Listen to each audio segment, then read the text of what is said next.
Hi and welcome back to one of my favorite components of health and fitness, and that is therapeutic treatments.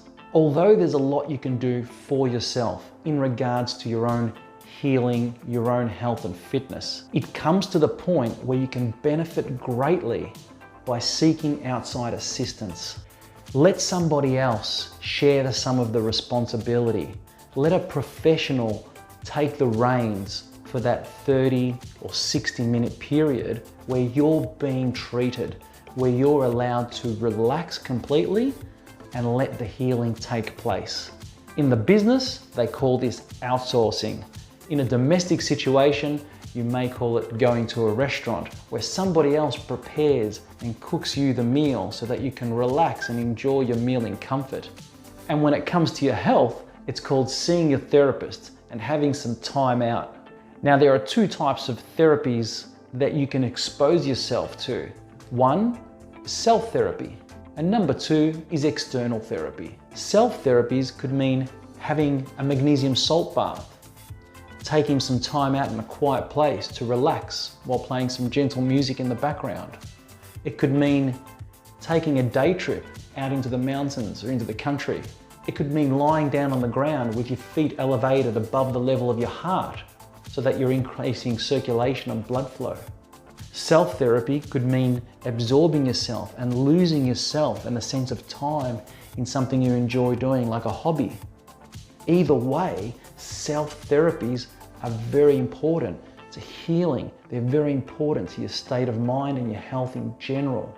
In regards to external therapies, it's a great idea to see a health professional, someone like a remedial massage therapist who can ease the tension in your muscles and relax the whole body using aromatherapy.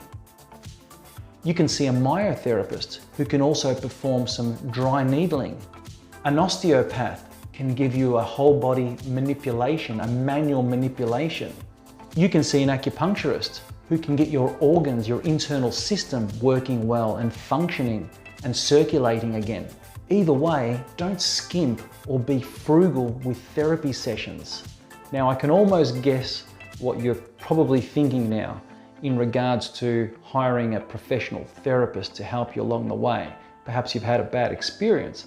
Perhaps you didn't have an experience at all if you've seen someone in the past. And just be mindful that not all therapists are created equally. And my philosophy is that only 10% of services out there, regardless of what we're seeking, are actually worthwhile. But in every business, there are operators that couple care with compassion, and they're the ones that we have to look for.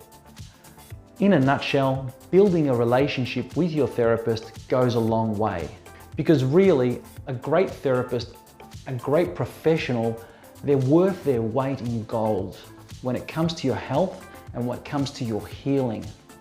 The take-home message here on hiring a therapist to serve your needs is to be aware of the palliative therapist, the palliative care therapist, or the palliative care personal trainer that simply holds your hand, that charms you, that makes you feel good while you're still or while you remain in pain and unwell, and when nothing really happens or progresses.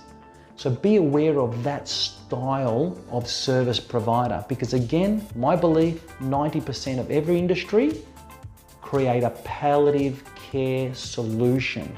They simply hold your hand, they make you feel good, bit of butter, bit of jam, and I'll see you next week. I'll see you on the next session. When you provide a service, you need to deliver. And in my case, I work very hard to deliver a solution, a workable solution. And we try our best to make progress. Now, sometimes that happens quickly, sometimes it happens at a slower rate. Either way, progress is being made. So if you feel that no progress is being made and you've done your part under the advice of the carer, under the advice of the service provider, then it's time to move to another therapist. I'm Trainer Sebastian, and I look forward to seeing you in the next video.